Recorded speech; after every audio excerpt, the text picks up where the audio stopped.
Where markets are already functioning, where government intervention is minimal, where market ideals are not abusing society or nature, or where suspension of market systems might be damaging, those conditions are perfect for the continued operation of successful free markets and capitalism. Where markets can be encouraged, where government can sow the seeds to future growth, where temporary suspension of free market ideals can lead to a better future, those conditions might be perfect for successful temporary socialism or permanent socialist policies. When conditions exist in which the economy is growing and people are happy, the government is not needed. When shortcomings of government or markets become evident, change is necessary.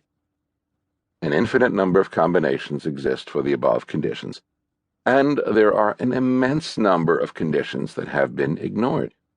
Where conditions permit an action or require a change, commit to the action and commit to the change, but always ignore an entrenched ideology. There is nothing more destructive than an unwillingness to adapt. Unwillingness to adapt is usually born by a closed mind. Why not short-term socialism to solve poverty?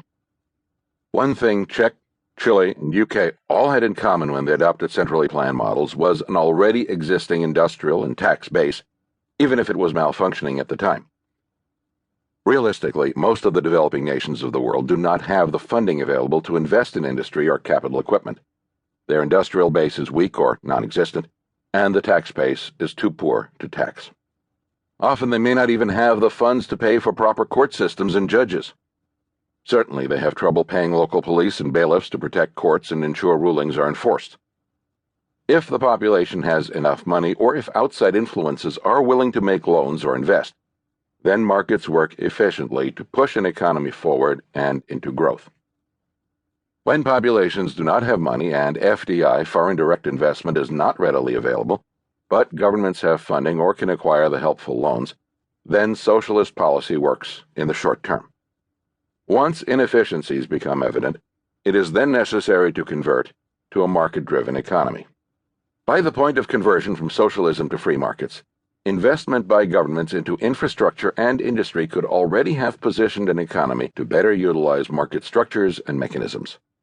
Due to government investment, they will have the equipment, tools, buildings, and other capital necessary to privatize and retool if necessary. After World War II, for example, many wartime factories in the United States were converted to produce other products. Unfortunately, the developing world has neither the advantage of a wealthy or even a middle-class population, nor money in government coffers for public investment.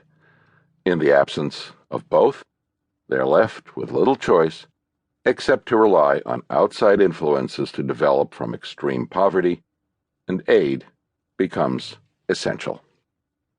Communism has largely disappeared from our world, so there is no need for any particular case study on communist nations, though we certainly should never forget our history, lest we are doomed to its repeat. It is important to note, however, that in many of the nations where communism rose to power, it was rather similar to another type of shock therapy. Where markets were suffering and the economy faced many similarities to those above, government takeover seemed like a legitimate idea. That takeover usually stabilized the economy for a short period before it too became too cumbersome, and the need for new change was illuminated. Any sudden change can lead to short-term stability from the new hope it creates, or abrupt upheaval from the uncertainty it spawns. The problem is that populations rarely have the patience to travel the long road to economic adjustment and recovery. The road is often a decade or more of winding, slow growth as markets and populations adjust to new changes, capitalist, socialist, or otherwise. Sudden changes toward, or away from, either type of economy, centrally planned or market-driven, are harmful to an economy for years or even decades. We may desire more free markets in our world, and in the long run we will likely reach that goal. However, the people of each nation and the conditions they face will be the most important aspect of any change. If they do not trust in an improved future outlook, they will demand change. When change occurs too frequently, the nation will suffer from uncertainty, and they will sink into a poverty trap.